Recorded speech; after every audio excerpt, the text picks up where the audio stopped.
If your body is capable of doing a job, please understand, your hands are moving, your legs are moving, your mind is perfect, your brain is perfect, your eyes are perfect, your ears are working, your nose is working, your mouth is working, and yet you are just lying in bed, yet you are just wasting your time. And in today's day and age, what is the waste of time that is happening?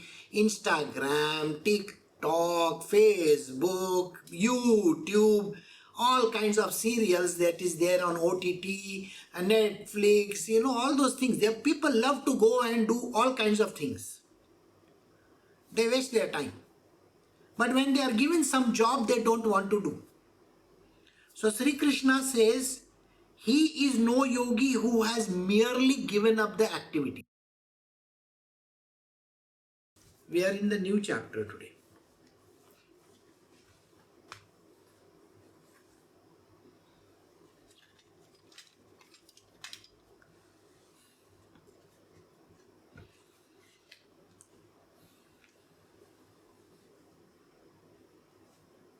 You can start. Recording in progress.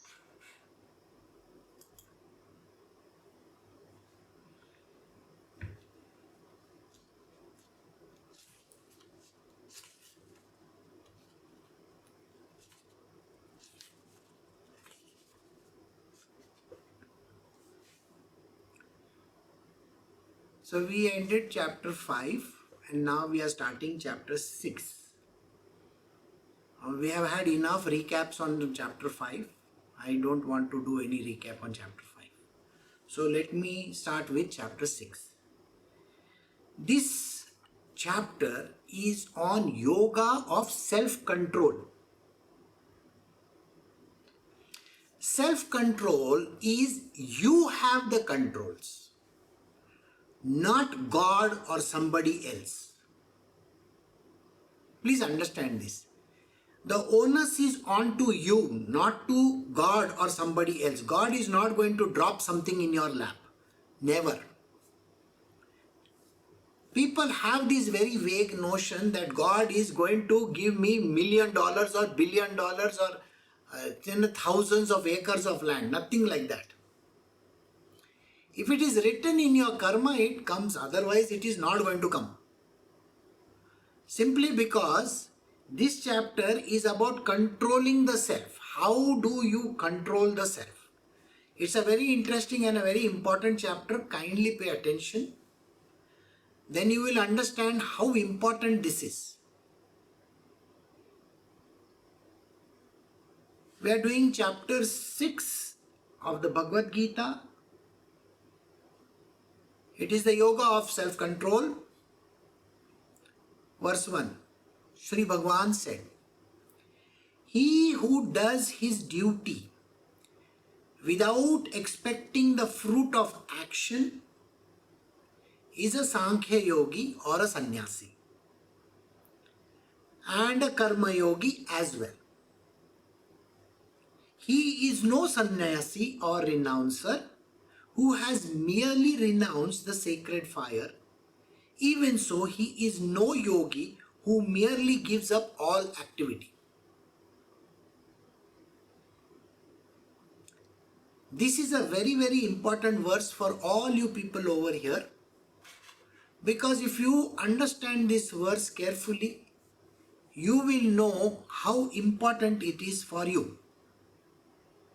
So let us start in the reverse order. Instead of coming from top, we will go from the bottom. He is no yogi who has merely given up all activity.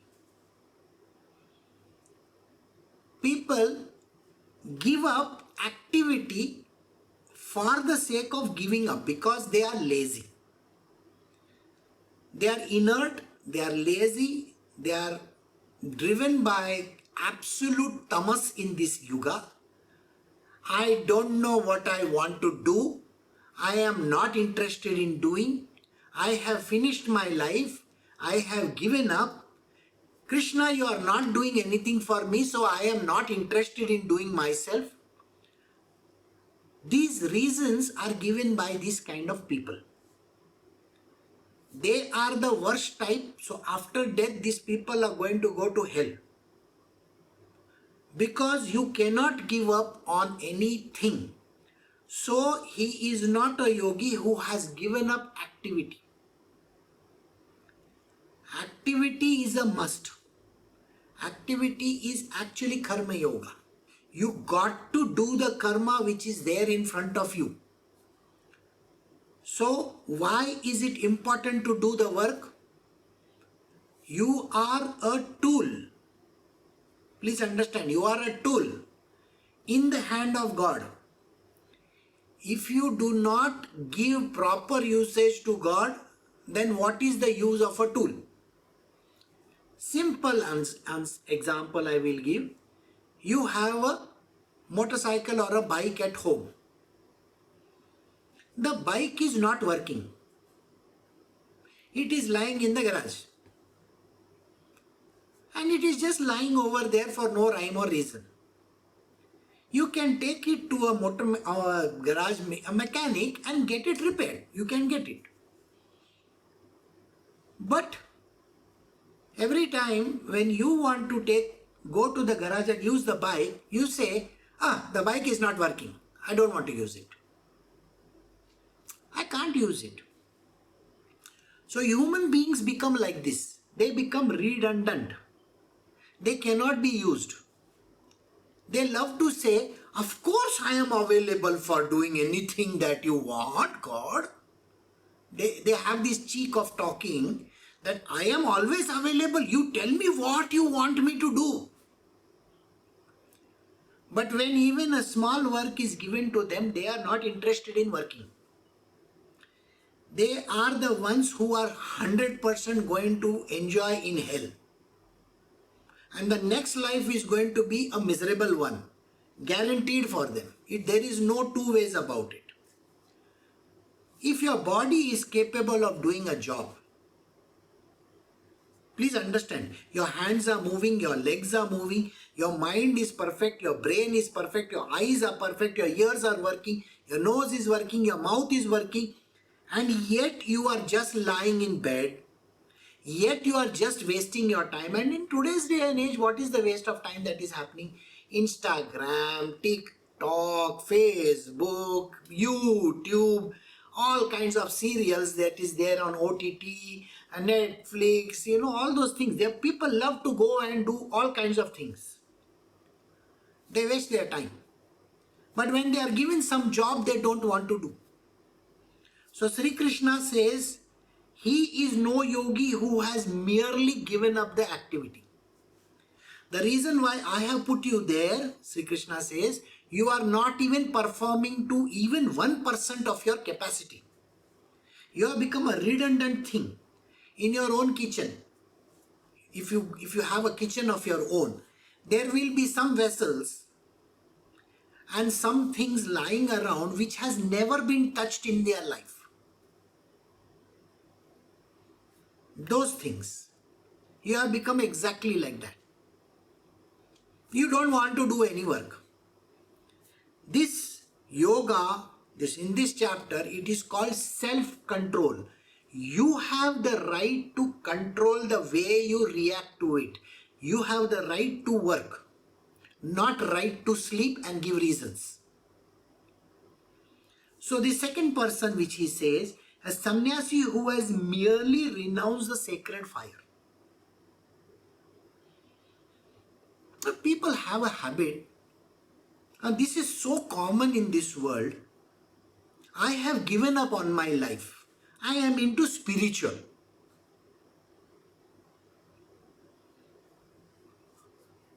Sorry. Something is stuck up. I am into spiritual, and because I am in spiritual, I don't need to do anything.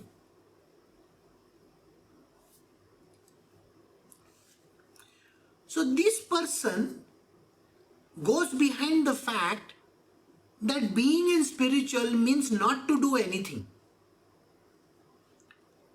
And sometimes people have the cheek to tell me, I am in spiritual. Okay? I did not want to come in spiritual. You, Almighty God, brought me in spiritual. They love to talk this nonsense. You got me into this. Now it is your job to take care of me. I don't care how you do it. The second type of a person is there. He who has merely renounced the sacred fire. I go to the temple, I go to the church, I go here, I go there. I do little work here and there. What? I do, little work what is there given to me is all that I do. I want to ask the question to this person. What is your age? And what is it that you can do at that age of yours? How much can you do?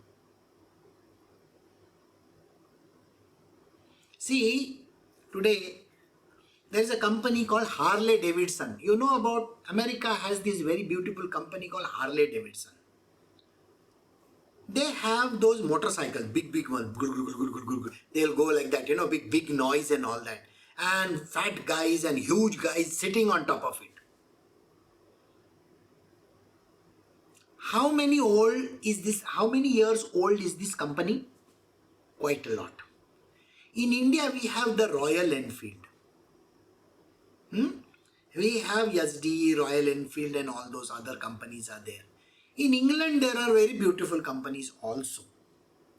These machines are from God-forsaken years, old. They are from the World War time. Even our vehicles in India are very old. But are they working? Yes. Do they work well? Of course. Are they in a performance mode?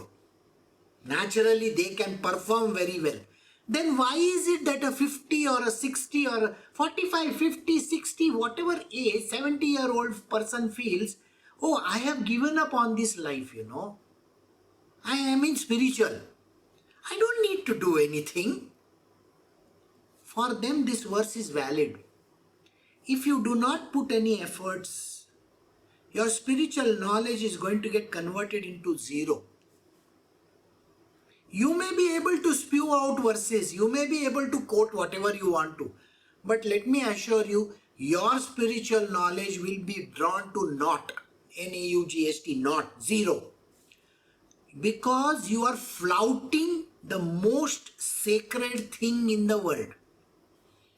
Going behind the fact that I am in spiritual, I don't want to do anything. I am not capable of doing anything. You cannot say this. Your body, a special body has been given to you, and that body has characteristics and jobs to do. They have been given certain kind of facilities, certain kinds of things which they have been given. Whatever talent or things like that. And you have worked for years. So if you have the experience and the knowledge and everything that the body has, why is it that today it is being cast aside? One should never do this. Activity is important even at that old age. Even if you are 70 and 80 also, you should do activity. A person who has renounced the sacred fire. Sacred fire is the fire within. A person who has renounced it. I am not into this material world. I am not doing this. I have renounced this world. The renouncer. You understand? The renouncer. Can you see it is written over there? Renouncer. A person who thinks that they have become sannyasi in life. No. You cannot renounce anything in this world. And on your own you are not allowed to. Understand, renunciation is granted by the gurus, not by yourself. You cannot go to the Himalayas and say, I have renounced everything. First and foremost, you have to find a guru for yourself, isn't it? There is no guru who is going to say, okay, you can renounce. No. You first have to be qualified enough to renounce. The Guru is going to assess you. He is going to find out what is your worth. And only when he thinks that you are worth so much, then only he will grant you that. Otherwise, he doesn't grant anything to you. Then you have to follow the track which you are here in this world for. So the second one is no sannyasi who has merely renounced the sacred fire. This is understood, underline it. You cannot renounce in this world. And especially all the people who have joined my satsang and even those who are absent today, they cannot say from any angle that they can renounce. You are not allowed to. Okay? You have to do work. And that too with self-effort. Then we move to the previous, the first one. He who does his duty without expecting the fruit of action is a sannyasi, a Sankhya yogi and a yogi, karma yogi both. First, let us understand, you have to do every action that is recommended for you. You cannot say the words, Krishna, you have told me not to do anything. Arjuna is there. Arjuna has been told this verse very carefully. Arjuna, you cannot put your bow and arrows down and say, I am not going to fight. Even if you might be a karma yogi or you might be a Sankhya yogi. No sir, no fighting like that. You cannot put your weapons down and say, I am not going to do. If you have the talent and the knowledge, and if you have been brought up in this world where you are a Kshatriya, or whether you are a Brahman, or whether you are a Vaishya, or whether you are whatever, it does not matter. Especially to women. You cannot give up your duties and say, I don't know, I don't care, I have lost all these things, I am in spiritual. This taking part in spiritual doesn't mean that you cannot do your duties. You have to do. Till the end of your life. There is no escaping it. So, this karma yogi or this jnana yogi, the person who does the work and is not expecting anything from God. Your job is to only do your job. Why are you expecting? I have people in my world who keep on talking to me and saying, give me money, give me money, give me money, give me money. Give me this, give me that, give me children. What are you talking about? Are you even worthy of it? The moment you say, give me money, are you expecting something out of God? See, he who does his duty without expecting fruit of action. You do your duty, but please do not accept this kind of a thing. You don't keep on thinking, expect, oh, I will get something out of it. I will get money, I will get power, I will get fame. See, understand one thing. Those who come to me, I tell them that you will get something. Okay? When somebody comes and asks me a question, now they are asking for a job. Alright? The job doesn't come so easily. Only when the time is right and when the job is right will you be able to get it. Is that correct or wrong? Alright? So let us take one example. Today the person is doing a job in one company.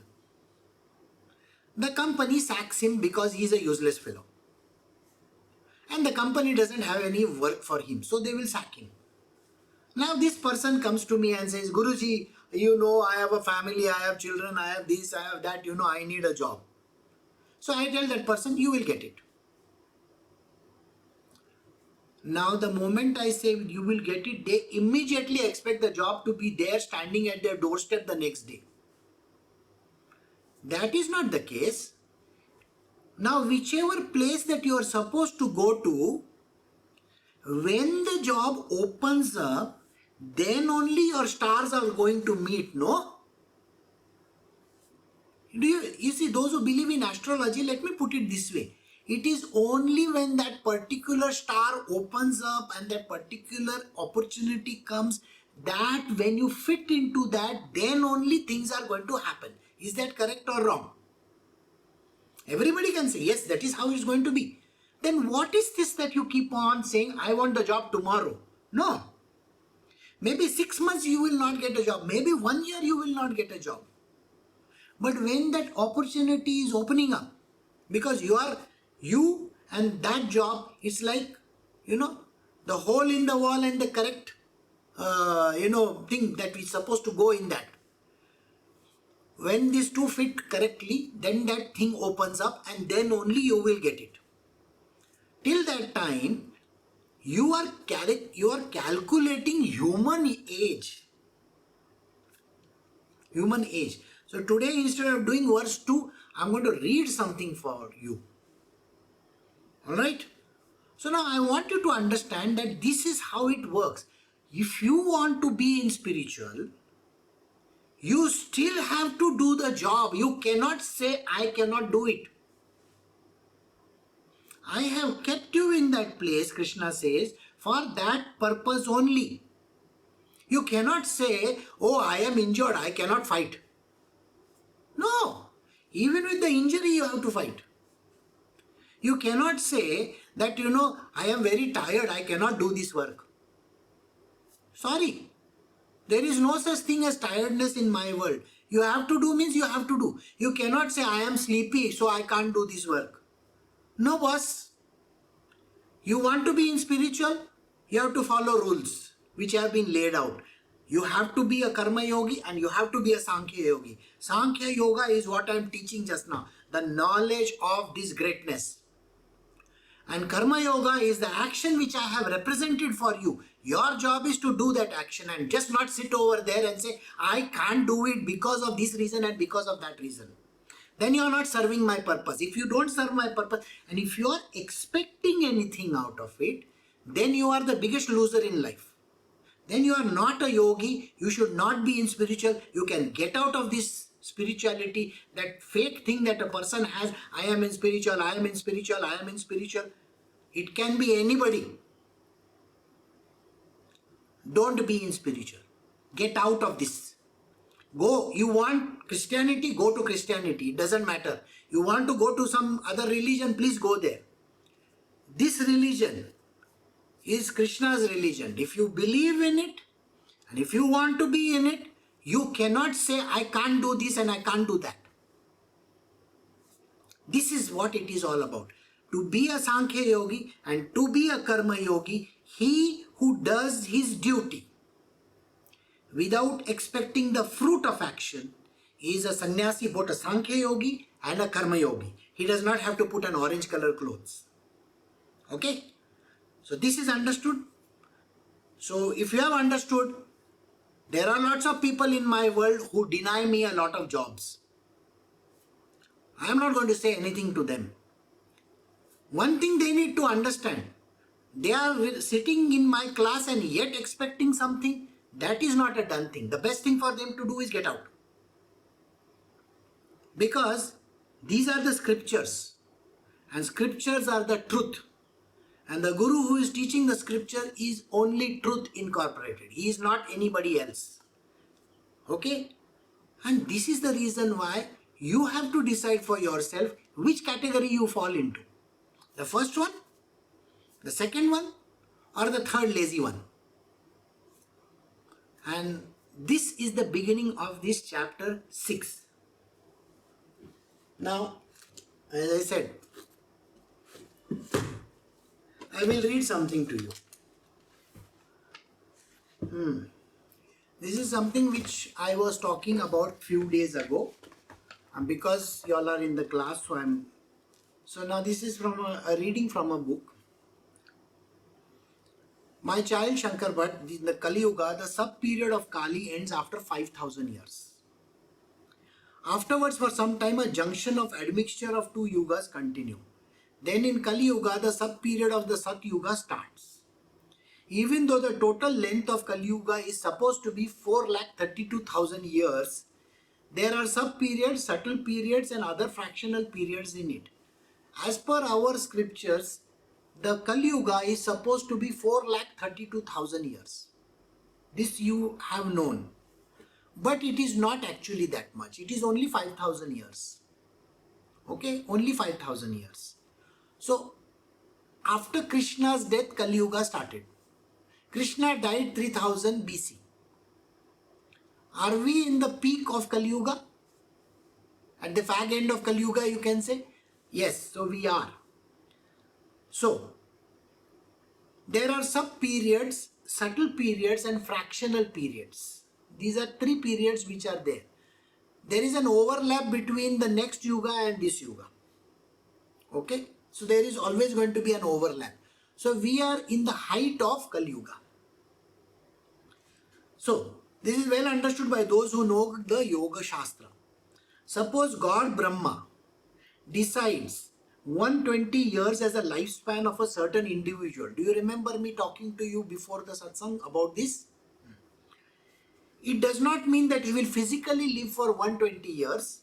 It only means that he is given period equal to the lifespan during which one can inhale and exhale air in the normal state in 120 years.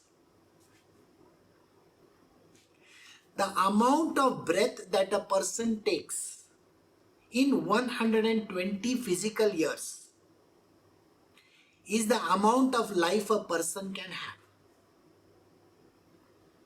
Now, we are in Kali Yuga, please remember this. So that 120 years is not 120 years. People with unstable mind, those whose minds are totally gone, they are lost in their minds. They don't know. Every time when their mind comes, they are going into all kinds of mind issues, why this is not happening, why that is not happening, why I am like this, why the world is like this, why is the world treating. These are mind issues. So those who have unstable minds, angry people, those who are anger or sitting on their nose, they get angry for no rhyme or reason. They keep on shouting, they get angry for unnecessary purposes. So such kind of people. And those who run quickly,